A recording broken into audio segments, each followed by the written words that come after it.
இன்னைக்கு சாலையில் இருக்கக்கூடிய நிறைய நபர்கள் ஒருவேளை உணவுக்கு வழி இல்லாமல் எத்தனை நபர்கள் கஷ்டப்பட்டுட்டு இருக்காங்க. அவங்களோட தாக்கங்களை நாங்கள் ஒவ்வொரு நாளும் உணர்ந்து ஏன் இந்த சூழலுக்கு வந்தாங்கன்னு யோசிக்க ஆரம்பிச்சோம். ஒரு மனிதன் ரோட்டுக்கு வர்றது அவனோட தவறா, இல்ல அந்த ஒரு மனிதன் ரோட்ல ஒருவேளை உணவு இல்லாம யாராவது கொடுப்பாங்கன்னு ஏங்குறது அவனோட தவறா, இல்ல சமூகத்தோட தவறா, இல்ல ஒரு படிப்பறிவு இல்லாம ஒரு படிப்புக்காக ஏங்குற குழந்தைங்க இன்னைக்கு கஷ்டப்படுறது அவங்களோட தவறா, இல்ல அவங்களோட பெற்றோர்களை தவறா, மனநல பாதிக்கப்பட்டதுனால ரோட்டுக்கு திரிஞ்சு தன்னோட உடல்ல உடை கூட உடுத்த வழி இல்லாம சுத்துறது அவங்களோட தவறா, நம்மளோட சமூகத்தோட தவறா, ஒவ்வொரு ஆன்மாக்களும் ரோட்ல அனாதையா இறக்கக்கூடிய சூழல் வருது அவங்களோட தவறா, சமூகத்தோட தவறா, இந்த மாதிரி ஒவ்வொரு ஆன்மாவுமே இன்னைக்கு எந்த அளவுக்கு கஷ்டப்பட்டு துயரப்பட்டு ரோட்ல அனாதைகளை இறக்கக்கூடிய சூழல் இருக்கு.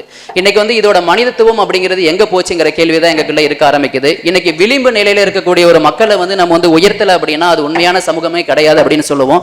எந்த ஒரு சட்டமாகட்டும் எந்த ஒரு பாலிசி ஆகட்டும் எப்ப ஒரு விளிம்பு நிலையில இருக்கக்கூடிய மக்களை உயர்த்தலையோ அது சட்டம் சரியா இல்லைங்கிறத அர்த்தம். காந்தியடிகள் அழகா சொல்லியிருப்பாங்க, ஒரு சமூகத்தோட முன்னேற்றம் அதில் உள்ள கடைசி மனிதன் எப்படி வாழ்கின்றான் என்பதில் தான் தெரியுங்கிறத மகாத்மா காந்தியடிகள் அழகா சொல்லியிருப்பாங்க. விவேகானந்தர் ஐயா அழகா சொல்லியிருப்பாங்க, கடைசி மனிதன் எழுந்து நிற்கும் வரை இந்த தேசம் எழுந்ததாக நான் நம்ப மாட்டேன் என்று அழகா அவர் சொல்லியிருப்பாங்க. மனிதன் உயர்வதற்கு மனிதனே காரணமாக வேண்டும், எல்லாரும் இன்புற வாழ்வதே மனித தர்மம் என்று பாரதியாரும் அழகா சொல்லியிருப்பாங்க. எல்லாருமே இன்னைக்கு தர்மத்துக்காகவும் மனிதரோட முக்கியத்துவத்துக்காகவும் சொல்லிட்டு இருக்காங்க. அப்படிப்பட்ட விளிம்பு நிலையில இருக்கக்கூடிய மக்களை பறைசாற்றக்கூடிய இந்த மேடை நிலைக்கிறப்ப ரொம்ப பெருமையா இருக்கு.